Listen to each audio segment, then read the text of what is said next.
ஓம் சாய்ராம். ஜெய் சாய்ராம். என் அன்பின் பிரியமே, நீண்ட நாட்களாக அல்ல, நீண்ட வருடங்களாக போராடிக் கொண்டே இருக்கின்றாய்.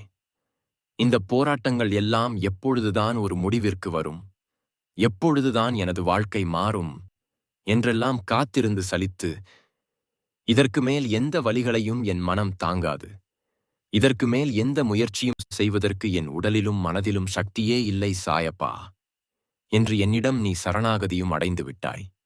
இவ்வாறாகச் சலித்துப் போன உன் மனதிற்கு ஒரு சந்தோஷமான செய்தியை தரப்போகின்றேன். கூடிய விரைவில் உன் அத்தனை போராட்டங்களுக்கும் விடையை நீ பெறுவாய். உன் அத்தனை போராட்டங்களும் வெற்றி பெறும் நேரம் சர்வ நிச்சயமாக இதுதான். ஆம் கண்மணி, உன் போராட்டங்களுக்கான வெற்றி இது. உன் போராட்டங்கள் முடிவடையும் கடைசி காலகட்டம் இது. கூடிய விரைவில் வெற்றிச் செய்தி ஒன்றை பெறப்போகின்றாய். எல்லாவற்றிற்கும் ஒரு முடிவுண்டு என்று நான் கூறினேன் அல்லவா? இதோ உன் கஷ்டங்களுக்கும் கவலைகளுக்கும் கண்ணீருக்கும் ஒரு முடிவு காலம் வந்துவிட்டது. துன்பங்களின் விளிம்பிற்கே நான் சென்று விட்டேன் என்று என்னிடம் நீ வந்து புலம்பினாய் அல்லவா? ஆம் கண்மணி, துன்பங்களின் விளிம்பிற்குத்தான் வந்திருக்கின்றாய். உன் துன்பங்களுக்கெல்லாம் முடிவேற்படும் முடிவுப் புள்ளியில் நீ நிற்கின்றாய். இனி உனக்கான இன்பமான காலம் வரப்போகின்றது. உற்சாகமாக இந்த வாழ்க்கையை வாழப்போகும் அந்த பொற்காலம் உனக்கு வரப்போகின்றது. வாழ்க்கையே போராட்டமாக இருக்கின்றது, எல்லா கஷ்டங்களும் எனக்கே வருவதைப் போலத் தோன்றுகின்றது என்று என்னிடம் நீ சொல்லிச் சென்றாய் அல்லவா? ஒன்றைப் புரிந்து கொள். நிச்சயமாக நீ இந்த வாழ்க்கையில் ஜெயிக்கப் பிறந்த இந்த சாயியின் குழந்தை. வாழ்க்கையில் சந்தோஷங்களும் கஷ்டங்களும் வருவது இயல்புதான். அதைத் தாண்டி மன வலிமையை சோதிப்பதைப் போன்ற நிகழ்வுகள் நடக்கின்றன என்றால் நீ சரியான பாதையில்தான் பயணிக்கின்றாய் என்று அர்த்தம்.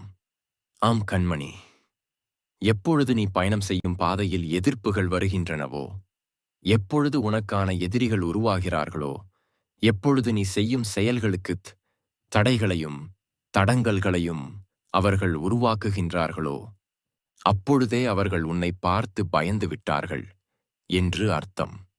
நீ சரியான பாதையில், அதாவது வெற்றியை நோக்கி நடைபோட்டுக் கொண்டிருக்கின்றாய் என்று அர்த்தம். நீ வெற்றியை நெருங்கிக் கொண்டிருப்பதால்தான் உனக்கு எதிராக நிற்பவர்கள் எல்லாம் சற்று பதற்றம் அடைகின்றார்கள். அந்த பதற்றமே உன்மேல் பொறாமையாக வெளிப்படுகின்றது. அதனால்தான் உனக்கு எதிரான காரியங்களை அவர்கள் செய்யத் துணிகிறார்கள். நீ போகும் பாதை சரியாக இல்லை என்றால் யாரும் உன்னிடம் வந்து நீ சரியாகப் போகவில்லை என்று சொல்ல மாட்டார்கள். ஏதோ செய்து கொண்டு போ என்று அவர்கள் வேலையை பார்ப்பார்கள். உன்னை பார்த்து நகைத்துவிட்டு உன் பாதையை விட்டு அமைதியாக விலகி விடுவார்கள். ஆனால் நீ வெற்றியை நெருங்கிக் கொண்டிருக்கின்றாய். நீ சரியான பாதையில் செல்கின்றாய் என்றால்தான் அங்கே உனக்கு எதிரான செயல்களும் ஆரம்பமாகின்றன. எங்கே நீ வென்று விடுவாயோ என்ற பதற்றத்திலும் பயத்திலும் தான் எல்லோர் செயல்களும் உனக்கு எதிராக உருவெடுக்கின்றன. ஆக இப்பொழுது சொல், நீ சரியான பாதையில்தானே பயணித்துக் கொண்டிருக்கின்றாய்? வெற்றியை நெருங்கிக் கொண்டுதானே இருக்கின்றாய்? எப்பொழுது சோதனைகள் அதிகமாகின்றனவோ அப்பொழுது உனக்கான இலக்கை நீ நெருங்கிக் கொண்டிருக்கின்றாய் என்று அர்த்தம். இத்தனை காலம் பொறுத்துக் கொண்டாய் அல்லவா? இதோ இப்பொழுது நெருங்கிவிட்டாய். உனக்கான சோதனை அதிகமாகிவிட்டது. இதிலும் நீ மன வலிமையோடும் நேர்மையோடும் நின்று ஜெயித்துவிட்டால் உனக்கான பொற்காலத்தை, உனக்கான வெற்றிமயமான காலத்தை நீ நிச்சயம் அடைவாய். தெரியும் கண்மணி, உன் மனம் எத்தனை வலிகளைச் சுமந்து கொண்டிருக்கின்றது என்பதை நான் அறிவேன். உன் மனதில் இருக்கும் ரணங்களையும் காயங்களையும் யாரும் அறியாவிட்டாலும், யாருக்கும் தெரியாமல் நீ ரகசியம் காத்து நின்றாலும், எல்லாவற்றையும் பார்க்கும் என் கண்கள் அவற்றை தவற விடவில்லை. இதோ உன் சாயப்பா, உன் சாய்பாபாவின் சத்திய வாக்காக உன்னிடம் தினமும் பேசிக் கொண்டிருக்கின்றேன். உனக்கான ஆறுதல் வார்த்தைகளைச் சரியான நேரத்தில் உன்னிடம் சேர்த்துக் கொண்டும் இருக்கின்றேன்.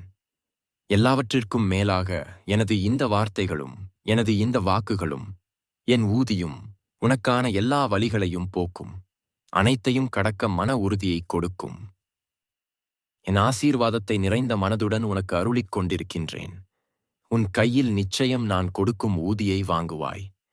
என்னுடைய ஊதி உன் விதியையே மாற்றிவிடும். உடல் சார்ந்த உன்னுடைய பிரச்சனைகளாக இருந்தாலும் சரி, மனம் சார்ந்த உன்னுடைய பிரச்சனைகளாக இருந்தாலும் சரி, எல்லாவற்றிற்கும் ஒரு மாமருந்தாக என்னுடைய ஊதி உன்னை வந்து சேரும். அந்த ஊதியை பயன்படுத்திக் கொள். நிச்சயமாக உன்னுடைய எல்லா காயங்களும் மாறும்.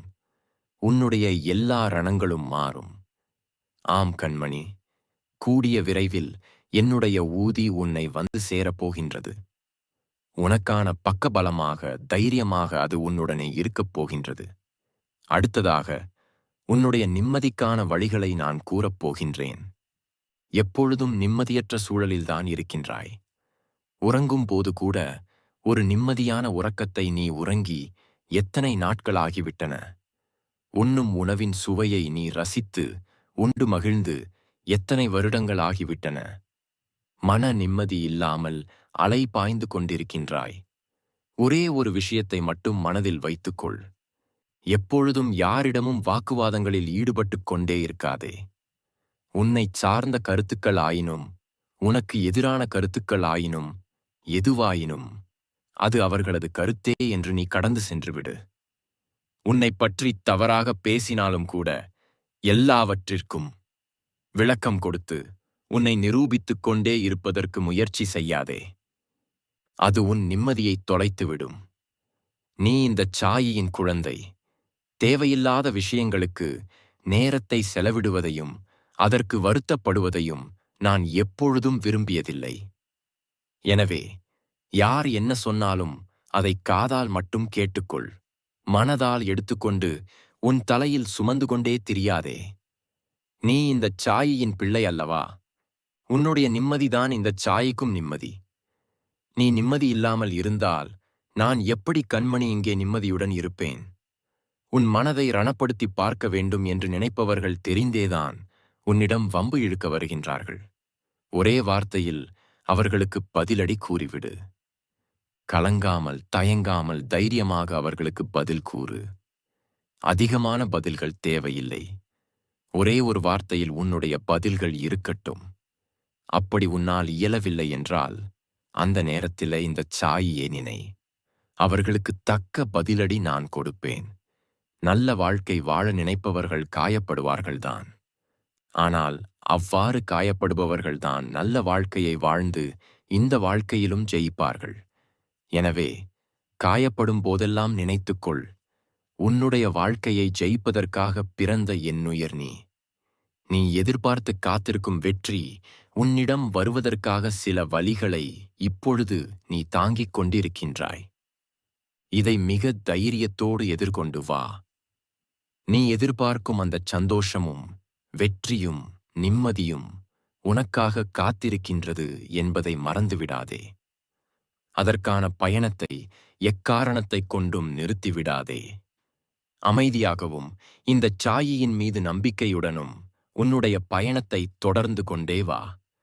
சர்வ நிச்சயமாக நீ எதிர்பார்க்கும் அந்த வெற்றி, நீ காத்திருக்கும் அந்த பொக்கிஷம், நீ எதிர்பார்க்கும் அந்தச் செய்தியை சர்வ நிச்சயமாக உன்னிடம் இந்தச் சாயி கொண்டு வந்து சேர்ப்பேன். ஆம் கண்மணி, இத்தனை நாட்கள் பொறுத்துக் கொண்டாய். இன்னும் கொஞ்ச காலம்தான், கொஞ்ச நேரம்தான். நீ எதிர்பார்க்கும் வெற்றி உன்னை எதிர்பார்த்து வந்து கொண்டிருக்கின்றது. இந்த பிரபஞ்சமும் உன் தகப்பனான இந்தச் சாயியும் நீ என்னிடம் எதிர்பார்த்ததை நிச்சயமாக உன்னிடம் சேர்த்து விடுவோம்.